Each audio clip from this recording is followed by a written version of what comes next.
everyone. Good evening and welcome to the Matt Pater Show. You find us here on a Tuesday night live at Walk-Ons in the Purdue Memorial Union.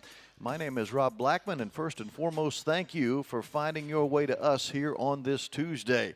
Matt Painter's alongside. We'll talk to him in just a moment. This is, of course, the Matt Painter Show, presented as always by GEMCO Constructors, the presenting sponsor of the Matt Painter Show and a proud partner of Purdue Athletics. GEMCO Constructors says boiler up.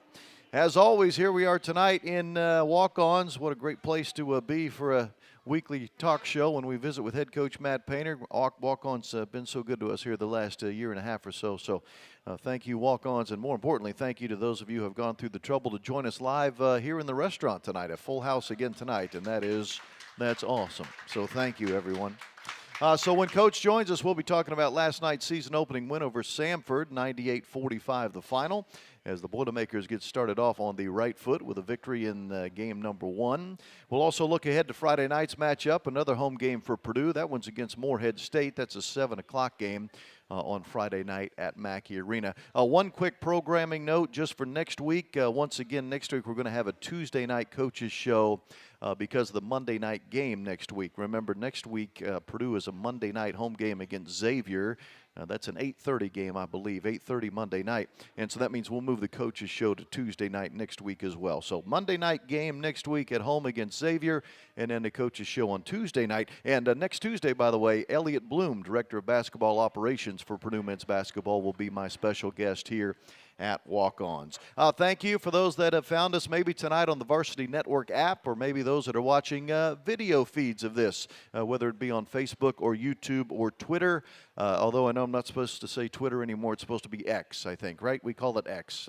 I still call it Twitter, X, whatever it may be. If you're going through the trouble to find us via that medium, thank you for doing that. Coach Painter joins me when we come back. This is the Matt Painter Show, brought to you by GEMCO on the Purdue Global Sports Network. This is Boilermaker basketball from Learfield.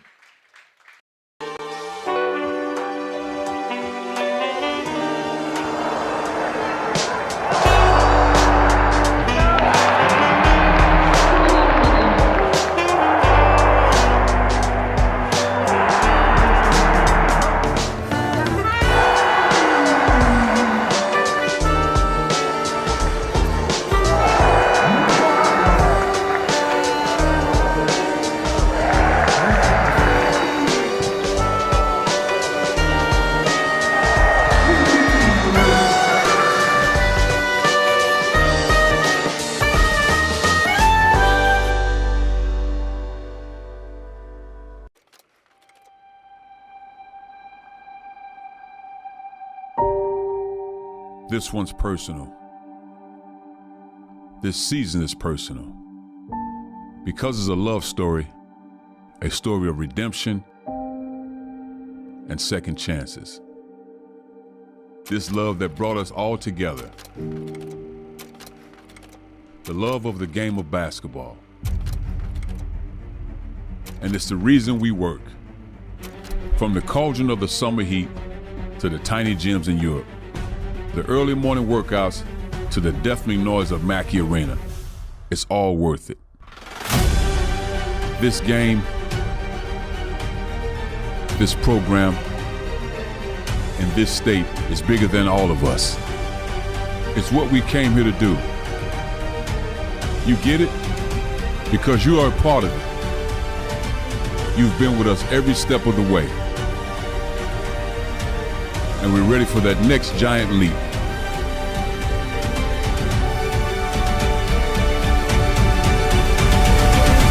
Because we were born for this.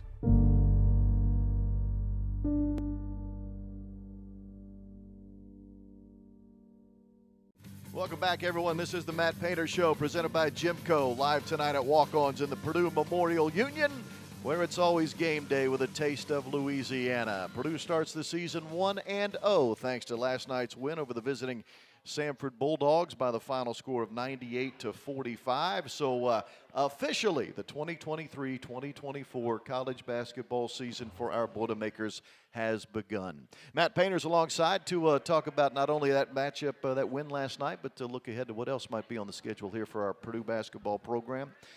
Coach, welcome. And I have to tell you, we went to the halftime break yesterday on the radio network, and I said out loud to the listening audience, it was hard for me to find very many flaws with your team in the first 20 minutes. I thought you guys played about as well as you could have played. But that's from my vantage point. How about you? Right. Well, we didn't do a good job of boxing them out. They had some tough misses, and so they had a lot of offensive rebounds if you want to try to go and find something that we didn't do well. But, for the game, the way it unfolded and sharing time the way we did, obviously that doesn't, stay that way as you move forward and you get into games that are closer. But I thought everybody played well. I thought everybody gave something there. But we have to play with an edge and do a better job from a competitive standpoint. And I thought we did that. I thought Lance really played hard. He didn't shoot the ball great, but I thought he played hard. I think he gives us that. Mason Gillis gives us that. But we just got to be physical without fouling. And I think we can be the best rebounding team in the country. I don't think we did that poor of a job of taking care of the basketball. 5 of those turnovers were after the 4-minute mark at the end of the game. Right. 15 total, but 5 after the last 4 minutes. And so for a team that mixes things up and runs a lot of different defenses and zone to man and man to zone and zone press and man-to-man press, run and jump and do different things, I thought our guys did a good job of handling that. Then I thought we were really good on the glass in the second half. Yeah. We did a great job of dominating the glass and just sharing the basketball. You got to take those open shots and shoot them in rhythm. And our guys have put a lot of time in this summer shooting the basketball. So it was great to see shots go down. It was great to see guys come off the bench and guys that haven't had any experience in a real game get that experience and do some good things. It was interesting looking at that box score once the game was over. All 12 of the scholarship players, the 12 guys on scholarship, I felt like all did something positive for you, Right. In blowout games, and you see this sometimes, there's a guy or two that maybe just doesn't have a great night for whatever reason, but all 12 guys I thought that played for you, man, gave you a punch in some way, shape, or form or another. Yeah, they did a really good job, and sometimes when you're subbing guys in, you're trying to get people that don't have experience to get out there and to play more, but then you don't have really good combinations, and so then the play really isn't fluid. And so then I was just trying my best to have a point guard out there, to have some ball handlers because they continue to press. You can put a lot of different guys out there, but if you have three men, out there, and someone has to bring the basketball, up the court, it's not going to normally be pretty. So just trying to get, those guys some minutes, but also trying to get, the right mixes out there so we play well so we can build some confidence. You mentioned Lance Jones and him playing well despite the fact he didn't necessarily shoot it well. I think 6 points when it was all said and done total. But I have to tell you, Coach, I really like the way he pushes the ball offensively. And we talked about it last night. We said he's not quite Jaden Ivey. Now, we won't go that far, but he seems to accelerate and explode offensively with a ball in his hands, similar to what J.I. did. He loves to push the tempo. Am I seeing it correctly? Yeah, and I think it's more also, when Braden pushes the basketball and can advance it to him. So, you have, 2 point guards out there and playing where you have 2 ball handlers. And if you're going to play bigger on your front line, which we've done in the past, not a lot, but we did it a lot that year when Swanigan played the 4 and A.J. was at the center, Isaac was at the center, and we just had a huge team. We didn't offset that with ultimate quickness. We had good players back there, but we didn't have good quickness. So when we have Trey Kaufman at the 4 and then we have, obviously, Zach at the 5, I think, having a little bit more quickness with that group to start the game gives us a really good balance. And obviously, if you can shoot the basketball well and then you can get on the glass, it's a really good recipe for success. Well, shooting the basketball is one thing your team did extremely well last night. The first 2 exhibition games, I thought it was interesting. The 3-point numbers were exactly the same in both of the games, 29.6%. In both those games, Arkansas and Grace, and then last night it ended up being, 50-something, I think. So the question is what we saw in the 2 exhibition games, is that your 3-point shooting ball club you have this year? Is what we saw last night your 3-point shooting ball club, or is it somewhere probably in the middle there? I would say it's probably somewhere in between. I think, Cam and Miles are guys that if they can come in, use their athleticism, take the shots that come their way, be good defenders, be good rebounders. I think Cam has got himself in that position. He rebounds the ball well, and he separates himself from some other guys, that are out there. And that has really helped us, but his ability to knock down shots and his athleticism to go with it, that's what we're going to need. You can't forget about coexisting, with Zach Edey. Like what raises his value. He obviously makes other people better because he gets so much attention, but you got to be able to make open shots with him. And then when we collectively, miss shots, you're going to have a game here and there, but if you got guys out there that believe in themselves, that can knock down shots, sometimes the younger guys it's a little different because, now they're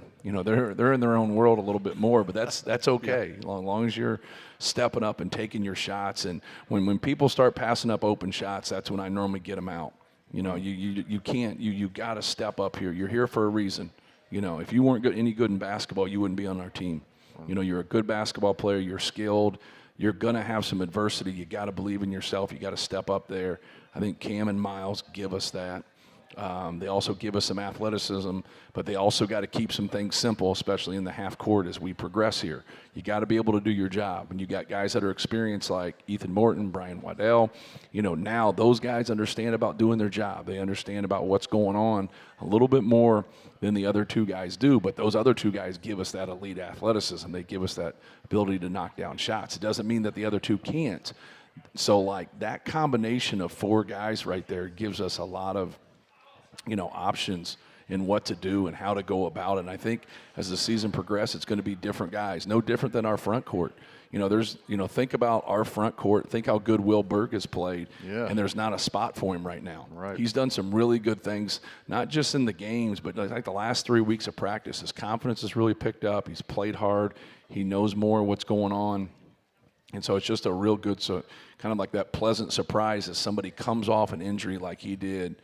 And he only practiced for like a week and a half before we went overseas on that trip. So he hasn't had a lot of playing, but, kind of back to that front line, like, you're probably always going to look at one of those guys on our front line and say, man, like this guy only played 12 minutes in the game. Because if somebody steps up, Zach's going to zap 30 minutes real quick. And you got 80 minutes on your front line, and now you got 50 minutes. And if one guy plays really well and he takes 25 of those minutes or 20 of those minutes, man, those other two guys don't have a lot right there. So you got to make the most of your time and keep doing little things, but also don't try to jam the 30 minutes that you want into the 15 minutes that you're getting. And a lot of times guys will do that and they'll press. Just keep playing, keep sacrificing, and doing a lot of little things and just helping our team win. This is the Matt Painter Show presented by GEMCO on the Purdue Global Sports Network. Back in a moment. This is Boilermaker basketball from Learfield. Here comes Purdue. Fletcher Lawyer for three. He's going to make shots this year. Edey draws two. Skip pass. Smith. Good look for three. That double team came. Camden Heide, his first touch, coming in for Jones, and he scores. Shot that one with confidence. Came off the dribble drive and knocks it down. And now a steal, active hands in the passing lane. Touch pass. Caleb first, dunked it down, got the touch pass from Heide. Miles Colvin, no shortage of people he can lean on. Hicks the miss, and Shore had it swatted away. Second block. Three to shoot. Holloway had it rejected. Did Colvin get up? Easiest jumper he'll ever get. Set a simple back screen. Two guys go with the cutter, and now Braden Smith making a play and paying it off.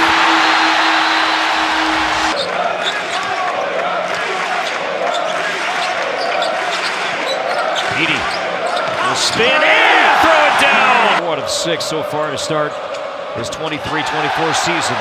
Denied by Kaufman-Renn, denied by Edey. Campbell with 5 to shoot. No drive, knocked away by Edey. 2 seconds to shoot. It'll stay with the Bulldogs. Guys get better and they throw these guys the ball. So why would you not want to come here if you're 7 foot tall? Another one coming next year in Daniel Jacobson. There's a feed down. Smith. Edey tipped it out into the hands of Lawyer. He'll drop it back to Edey. Pretty basketball. Bullet sets up Heidi on the feed from Jones.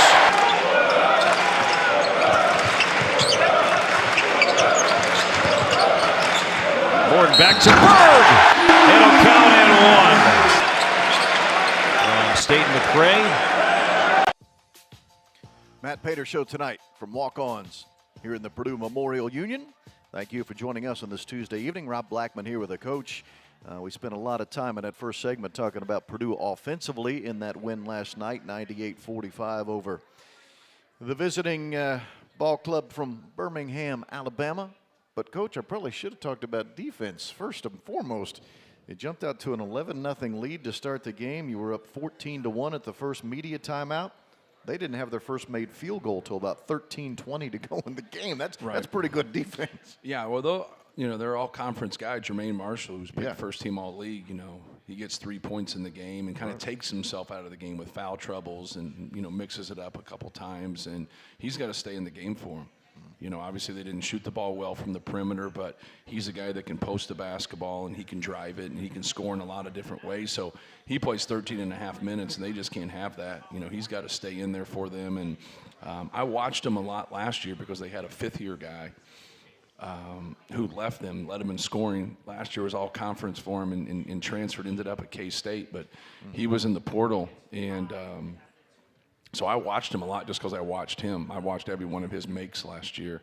So, like with Synergy, it's kind of crazy how you can see so much and have so many things at your fingertips now, with the way video is set up. But they won their league last year, and they can score the basketball, and they have some pieces that are back. But now when you get into a situation where you get them out of rhythm from the three-point line and you're getting some hard contests, and then you don't make free throws, and then you're on the road and it's the first game, your best players, not playing well, he's in foul trouble, it's a little bleak at that point. Yeah. So like they had to have something from him, and he didn't give them much, and then they had to get going from three.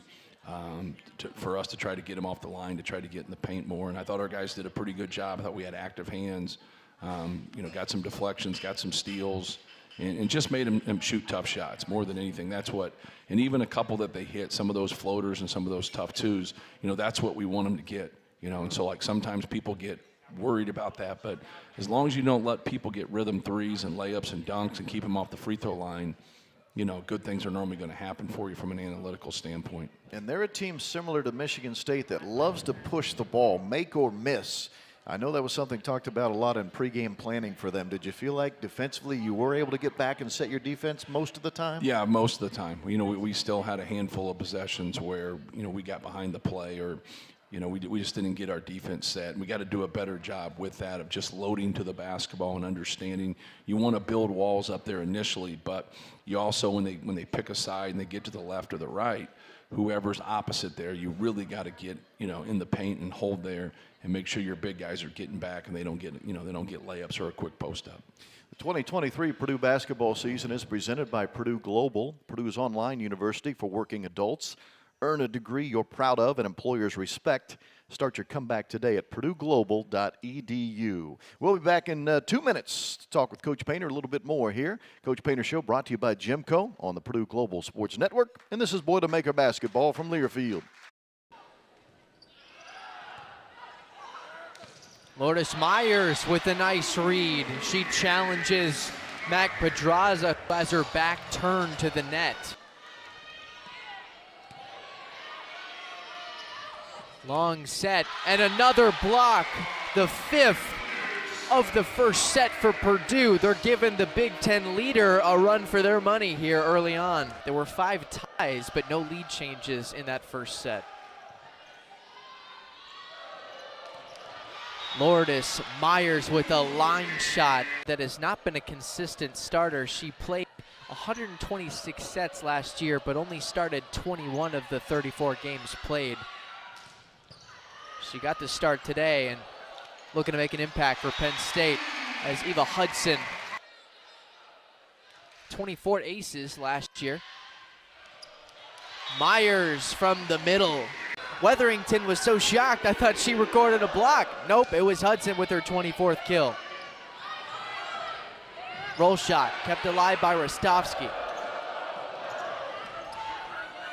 Grimes gonna set up Merzick. Block! Number 12, and that's match point coming up.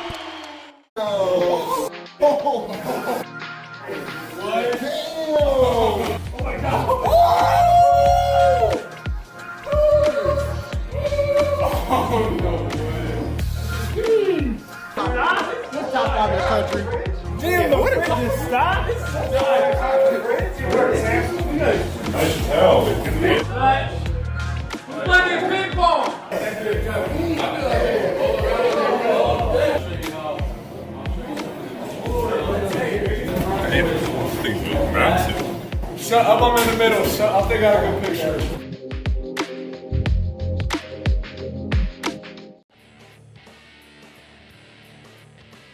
Welcome back, everyone, to the Matt Painter Radio Show, live tonight from Walk-Ons in the Purdue Memorial Union.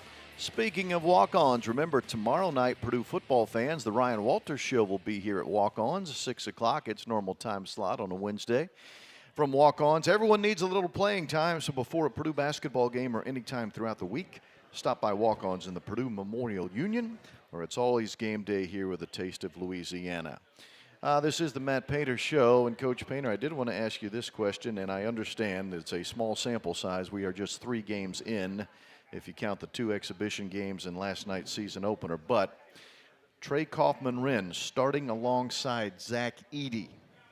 That combination, are you liking what you're seeing here early in the season? Yeah, I think, like I said earlier, I think we're going to have some differences this year, in terms of who we play and how our guys play. We have a lot of, guys that could be very productive players if you just put them out there for 30 minutes, but we're pretty deep as a team, and so, not everybody's going to get that opportunity, but there's going to be particular games where some of those guys in the front line play more than others. So, Trey's someone who's, kind of finding his way on the court with him. And so, it takes a little bit of time. You got to space yourself a little bit more. You got to be able to, he's got to be able to get on the glass for us. Last night he had 5 rebounds in 14 and a half minutes, which was huge. He has 3 assists in the game, which, obviously Zach's going to get some assists because he gets doubled. Braden Smith's going to have a lot of, we got some guys that can pass the basketball and willing to pass it. Mason had 3 assists to go along with Lance also last night. And then Ethan Morton had a really good, steady game with 5 assists, no turnovers, 4 steals. So, he's worked really hard, man. He has put in a lot of time. And I came through on his birthday and I came through on 4th of July, just walking through the practice facility, and he was in there working out.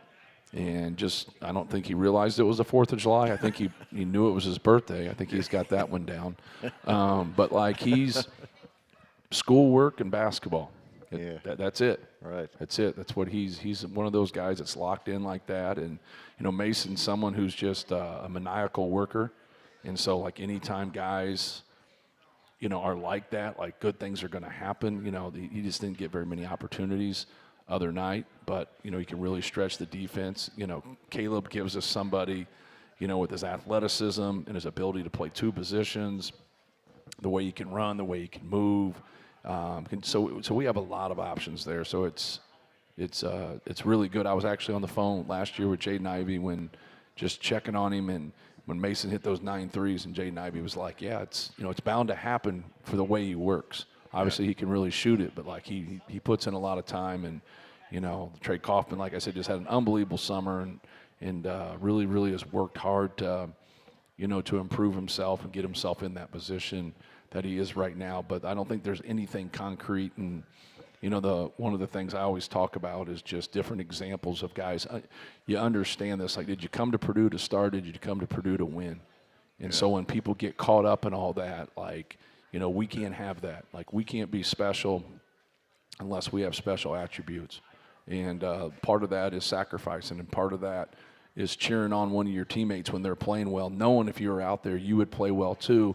It just isn't your night because they have played so well. You can't get frustrated. You can't, and it's really hard because in human behavior, when that frustration builds, after you've worked sometimes and you want more of an opportunity. And so if I walk in the locker room and we won and somebody's upset, that's their problem. They're messed up, not me. You know, so whenever we win, like no matter what the circumstance is, sure, we want to correct some things, but you can't be upset, you can't be mad, you can't hang your head. You know, it's just, it takes so much. Remember, football staffs are this way. It just takes so much to win one game on a Saturday. You put in all that work and you get there. Now someone's upset about a win, man, you're in the wrong locker room. So we don't have that. I don't want them to accept it, but I want them to be professional and understand that this is a team game, and everybody's going to, help us win a game, whether you play or you don't. We've had guys here that didn't play that used to help us win games, and people that aren't a part of, competitive sport don't understand that because they have a good attitude. They practice hard. They're trying to help. They're trying to do everything. So, they're just pulling the rope in the right direction, and you got to have that from everybody. You mentioned there Caleb first. You said something that caught my attention about his ability to play two different positions. Made me think of what Ethan Morton is bringing to the table this year for you. Because last night, he was playing a lot of point guard for you in some situations. What a luxury to have a senior who can play multiple positions. And the night he had last night, 5 assists, no turnovers. Right, and that's, if you kind of look at our numbers, like an NBA right now, go look at the box scores of NBA games. It's a 48-minute game. Most people are playing, 80% of them are playing a 9-man rotation. Well, we have a 40-minute game. I just can't play 12 guys. It's just not doable. But a lot of times people kind of think like the more you can play, it's better. The more you play, if you get into foul trouble or people get injured, it's better. But if they don't, then if you're just cutting up minutes and like you get 7, I get 8, and he gets 11, do any of us really get anything accomplished? Instead of one person doesn't play, and out of that 7 and 8, somebody gets 15. Like, you got to be out there for a while to be productive. You just do, and so that's something that's really hard to do. I have a friend of mine in coaching, and he always says, play 8. He says, play 8, really play 7, and trust 6. Good line. Because what it gets down to is trust. Trust is a big piece of it. It is a big piece of it, and so you got to get it to where now when you get against, sticky competition and you get into playing on the road, like can you play without turning the ball over? Do you know plays? Do you know the defensive assignment? Once the ball's loose, do you scrap and fight? Like, that's what was so good about Lance last night, and with a couple of those plays that, him and that guy kind of squared off. Like, hey, we're not going to back down here. Yeah. You don't need to say anything, but we're not going to back down. We're going to keep coming at you. This is the Matt Painter Show. More with the coach when we come back. As always, it's brought to you by GEMCO. It's on the Purdue Global Sports Network, and this is Boilermaker Basketball from Learfield.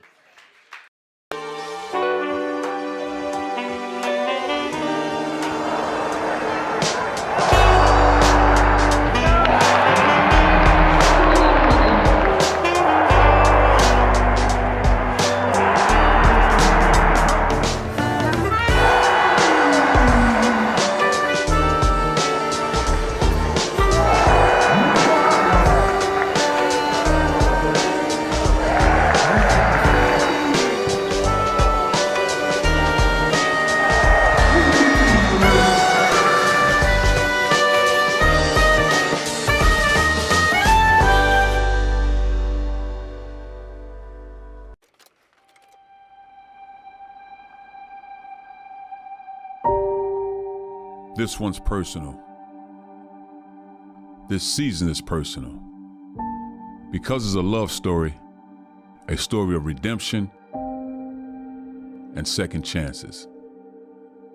This love that brought us all together. The love of the game of basketball. And it's the reason we work. From the cauldron of the summer heat to the tiny gyms in Europe. The early morning workouts to the deafening noise of Mackey Arena. It's all worth it. This game, this program, and this state is bigger than all of us. It's what we came here to do. You get it? Because you are a part of it. You've been with us every step of the way. And we're ready for that next giant leap.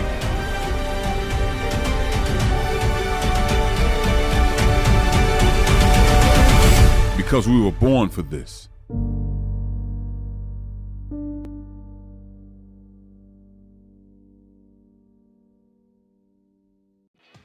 GEMCO Constructors is supporting your Boilermakers as the presenting sponsor of the Matt Painter Show. They're a proud partner of Purdue Athletics. GEMCO Constructors says boiler up. Time now for our Pro Boilers feature, where we look at how former Purdue student athletes are doing in their professional sports careers. Pro Boilers presented by Indiana Kitchen Premium Pork Products. Get to know us at indianakitchen.com. We were talking about Jaden Ivey a couple of times already in the broadcast, so why not talk about J.I. tonight as our Pro Boiler?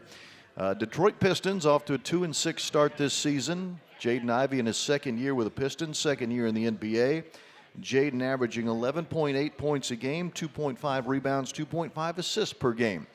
Remember, he had a great season last year as a rookie, averaged right around 16 a game last year scoring. So Jaden Ivey once again doing some good things for the Detroit Pistons. They did lose last night to Golden State, but they are hosting the 76ers on Friday night. So good luck to Jaden Ivey and the rest of his Detroit Piston teammates.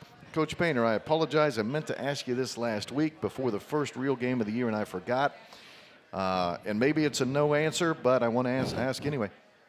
Any rules changes that the fans should be aware of this year? Any major changes in the rules that, from an officiating standpoint, that maybe we'll see that maybe looks different from last year?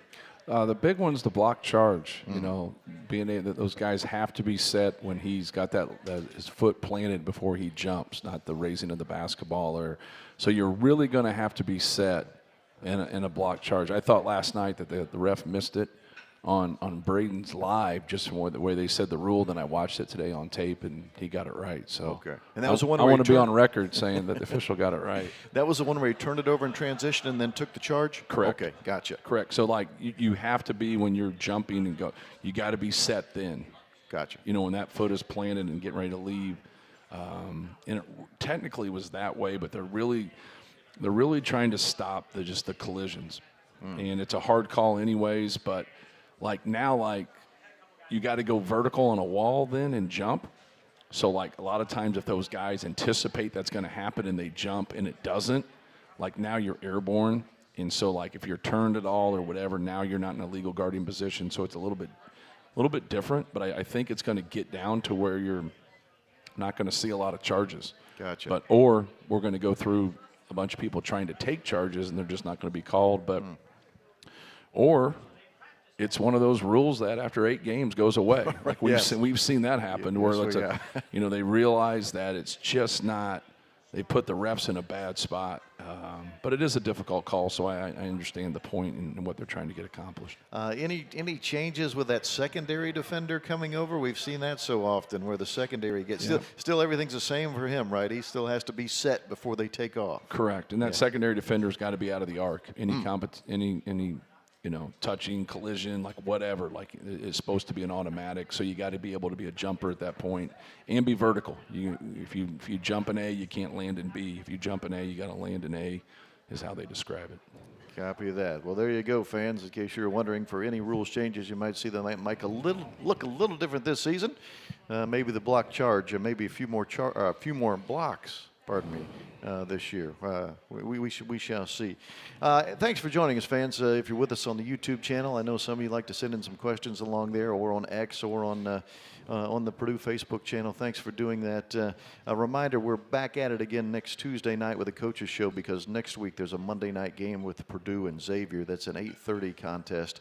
For Purdue taking on Xavier at Mackey Arena, and then the game is on the game is on Monday night, which means the Coaches Show is going to be on Tuesday night of next week. All right, so all told here, Coach Painter, I want to put the final finishing touches on this first game before we move forward. Look, the first game always has, without question, it's moments, good and bad. But overall, when you look back and you watch the film today, did you feel like your team, for a first outing, probably did the things you and the coaching staff were looking for the most part? For the most part. Defensively, we have to be much better. They just didn't take advantage of some of our breakdowns. And we have to do a better job. We're doing a better job of just kind of reading ball screen defense and when to switch up, when not to switch up, making them score over our size more than anything. But you can't live in help as a team defense. Like, you got to have your help there. They got to be ready. They got to be in position. but you just can't get beat off the dribble all night long. If you get beat off the dribble a lot, you're gonna foul more. You're gonna have to rotate more. Like, you want to stay out of you're not gonna totally stay out of rotations, but you want to minimize rotations.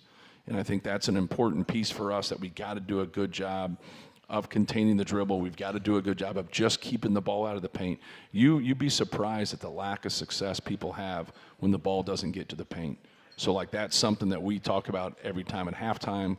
We see our total numbers after the game and just saying, how much are we getting the ball in the paint versus not get the ball in the paint, and what's the success of each? And then you flip it and you look at the defense. So we want to live in the paint offensively. And so a lot of times when the ball's getting driven there, the ball's getting thrown in the post, they collapse, and then the ball can go out. Now the ball goes out. Now you rotate them. Now they're in a rotation, and then you make them pay at that time. So that is just something that when you get in these games here and you start to get up 20, 30 points, now those things start to happen, but yet you're able to recover. Whereas when you play people that maybe are bigger, stronger, faster, quicker, like, now you're not going to recover as easily, and you're gonna foul more than we did last night. It's a Matt Painter Show presented by GEMCO. Back in a moment. This is the Purdue Global Sports Network, and this is Boilermaker basketball from Learfield. Here comes Purdue. Fletcher Lawyer for three. He's going to make shots this year. Edey draws two, skip pass. Smith, good look for three. That double team came. Camden Heide, his first touch, coming in for Jones, and he scores. Shot that one with confidence, came off the dribble drive and knocks it down. And now a steal, active hands in the passing lane. Touch pass. Caleb first, ducked it down, got the touch pass from Heide. Miles Colvin, no shortage of people he can lean on. Hicks the miss, and Shore had it swatted away. Second block. Three to shoot. Holloway had it rejected. Did Colvin get up? Easiest jumper he'll ever get. Set a simple back screen. Two guys go with the cutter, and now Braden Smith making a play and paying it off.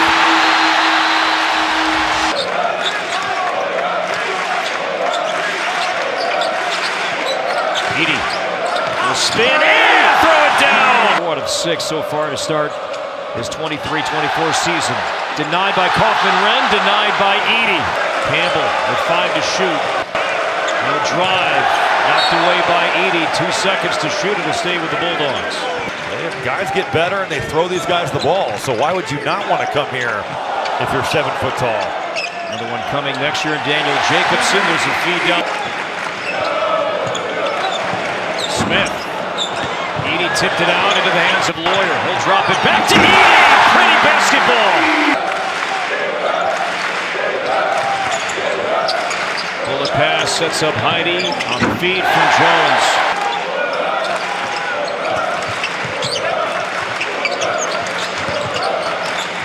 Morton back to Berg.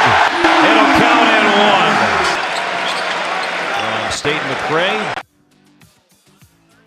Welcome back to the Matt Painter Show, presented by GEMCO. Live tonight at Walk-Ons.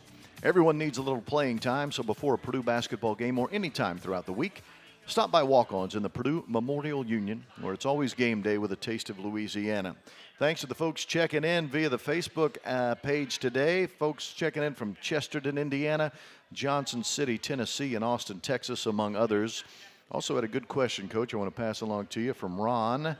And we haven't had a chance to speak about this because it happened last Wednesday, late afternoon, but the passing of Bob Knight, and man, what he meant to not only Big Ten, but quite frankly, the game of basketball. Yeah, no question. I think everybody who's, coached basketball and, from a clinician standpoint, I think that's where a lot of high school coaches in this state, everything from an access, he was somebody that was like a Hubie Brown, like Larry Brown, and a lot of fans don't see that piece of it, but those guys are just so good in clinics. And from a teaching standpoint and learning the game, and, he was so powerful and he was so successful that whatever, whenever he said something, it wasn't debated, you just did it. So for a long time he said, he would say, hey, don't ball screen. And so you know what we did? We didn't ball screen. Right, yes. But that's, his ability from a man-to-man defense and a motion offense, like it affected everybody. Like there was nothing, I didn't like talk about it because just, you know, my such respect for Coach Katie and it's such a rivalry, but there was nothing that was published about him, whether that was him writing it or somebody else writing it in a book, in a video or whatever, that I didn't read. I have everything that's ever been out there on him. And that's just the way it is in coaching. Anything that's out there. I go to Barnes & Noble and I go to the basketball section all the time. And I go there and I look through it. And the basketball books that I have not read, I don't want to read. And so it's like one of those, I've read almost everything. And so that's your passion and that's what you do. And, you know, I'm a kind of a lifelong learner. Like a lot of times people, they get in a position, they kind of think like, oh, we've arrived here. I don't look at it that way. I look at, you know, even if it goes against what I believe, I still want to confirm, you know, what I do believe in and it's the right thing to do. And so you're constantly trying to challenge yourself in terms of the game and how the game is taught. Like there's a lot of people out there that know how to, that know the game, but, you know, can they deliver it? Can they teach it? Can they convince it? And to me, that starts in a relationship. Like if somebody truly doesn't believe in you and you don't have a relationship where there's trust, because trust is a two-way street. You know, you say, hey, I got to be able to trust these guys. Well, they got to be able to trust you too. And, you know, constantly, you know, being straightforward with them, even in hard conversations, is a big piece of that. Then once you have that, now your understanding of the game and teaching the game and putting guys in the right spots. When, you know, he had a line that I'll never forget. He says, you can do whatever you want on defense, but you can't tell me where I'm going to put my guys. And so, like, you can go to a 1-3-1, you can go to a junk defense, you can do whatever you want, but I'm still in control where my guys go and how we, you know, and how we go about our offense and do things. And in terms of motion offense and reading things and being able to play without the basketball, it's something that he taught a lot of us how to play. The balls now, you know, in terms of ball screen motion, in terms of that flow or whatever, it's driven a lot more. But he was so good in terms of spacing and then driving the basketball, or spacing and posting, depending on who he had. But he was also smart enough to, like, when he had Damon Bailey or he had Isaiah Thomas, you know, who's your best post player? Like, this guy who's 6'1" or 6'3", he would post those guys. So he just, you know, he knew the strengths of his teams. He knew how to get that out of them. And then obviously their man-to-man defense was big time. But the thing that jumped out to me with it was he's made me better. He's made Coach Katie better. The rivalry made us better. And, like, they were the standard. You know, I know as a Purdue fan you don't like to hear all that, but it's just like right now, like Michigan State's the standard. And, like, doesn't mean that we can't beat them, doesn't mean any of that, but they're the ones that he's been to 8 Final Fours, and that's where we want to go. We don't want to lose our soul in the process. So, we want to have that balance of doing things the right way, but also being successful. And through that, you got to have rivalries. You got to have people that bring you to another level, that competitive spirit. And obviously the competitive spirit was huge. But also I want to take a shout out to the fans, because before the game we found out that he had passed away. Right. And right away we said, hey, let's have a moment of silence. This is like 60 minutes before the game. And then now I just started to think, like, when has his name ever been said in Mackey Arena without boos, right? Yeah. Like, you know, when he would walk through that tunnel, like, everybody, I mean, it was, if you've ever been to one of those games, man, it was deafening to hear him get booed, and he loved it. I promise you he loved it. He loved that, because that was, no one else got booed like that. And that's when, like, when people are picking at you, or people are yelling at you, or people are mad with you, you're doing something pretty good. And he obviously, you know, had it at a very, very high level. But the respect and the class that Purdue fans showed when, you know, his name came over the PA, like that was big time. Well said. More from Coach Painter in a moment. This is the Matt Painter Show, brought to you by GEMCO on the Purdue Global Sports Network. Boilermaker basketball from Learfield.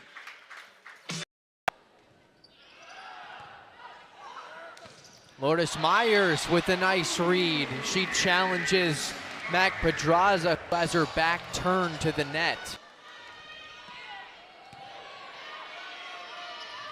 Long set and another block.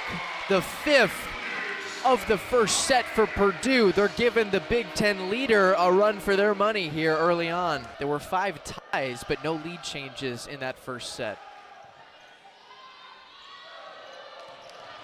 Lourdes Myers with a line shot that has not been a consistent starter. She played 126 sets last year, but only started 21 of the 34 games played.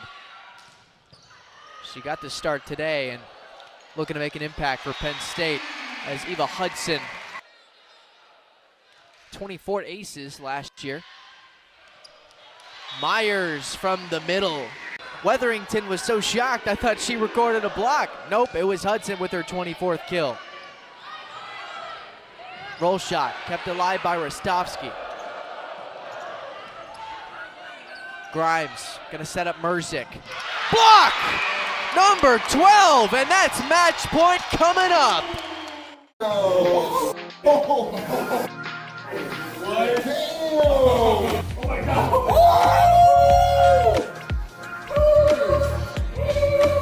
Oh, no way. Let's talk about the country. Damn, what is this? Stop. I should tell. Play ping pong.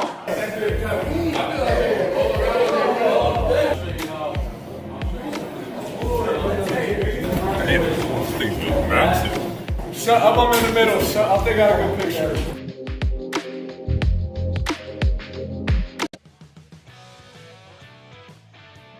Purdue Athletics would like to thank and recognize members of the Black and Gold Club who support Purdue Athletics through their sponsorship at the highest level. Black and Gold members include Indiana Packers, Molson Coors, Purdue Federal Credit Union, Purdue Global, Warman Automotive Group, and Wabash, each great partners for Purdue Athletics. All right, Coach Painter, game 1 to game 2, which is obviously last night to Friday night. What are you hoping to see in the improvement line there over this next game, I should say? Obviously, from a defensive standpoint, I'd like to see us get better and doing a better job of containing the dribble, doing a better job of keeping the ball out of the paint. You got to get your defense set. We spend a lot of time makes and misses, picking up the basketball, getting our defense set, getting our safety back there, directing traffic. So I think that's kind of first and foremost for us. I liked our effort. I thought we scrambled around, we got around. I thought we just did it too much. And just sticking to our rules in ball screen defense, sticking to our rules in what we do on the defensive end. You know, the game of basketball is so connected between offense and defense more than any other sport. You know, so if you're better on defense, you just made your offense better. And you take good shots on offense and take care of the basketball, you just set your defense more. So they're so connected. So like I'm always talking about, well, we didn't do much offense today. We didn't do much defense today. Yeah, but if we do better in those areas, we're going to grow the other one, and that's what we need to do. But want to keep our turnovers around 10, and I think we can do that.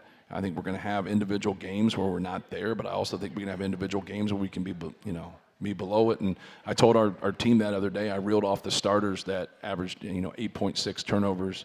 This about 10, 12 years ago. And I said none of those guys had capes on their back. Like no one superheroes. They're just Purdue basketball players, and they didn't turn the ball over. We can play without turning the basketball over, and that's what we have to do. Final segment of the Matt Painter Show, presented by GEMCO. When we come back, this is Boilermaker basketball from Learfield. This is your moment, your time to shine, your comeback. You're ready for the next step in your career, and you want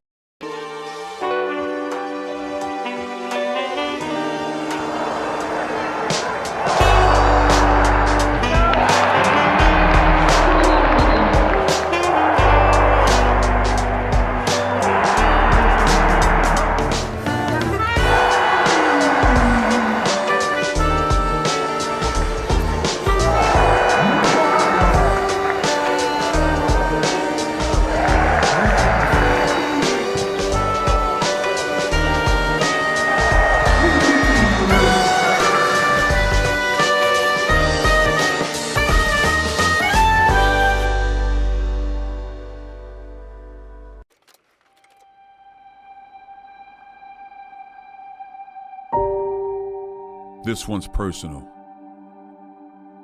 This season is personal. Because it's a love story, a story of redemption and second chances. This love that brought us all together. The love of the game of basketball. And it's the reason we work From the cauldron of the summer heat to the tiny gyms in Europe, the early morning workouts to the deafening noise of Mackey Arena, it's all worth it. This game, this program, and this state is bigger than all of us. It's what we came here to do. You get it? Because you are a part of it. You've been with us every step of the way. And we're ready for that next giant leap.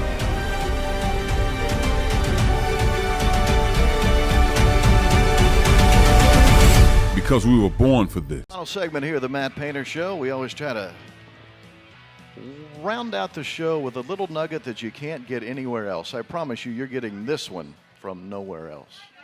I went deep for this one, fans.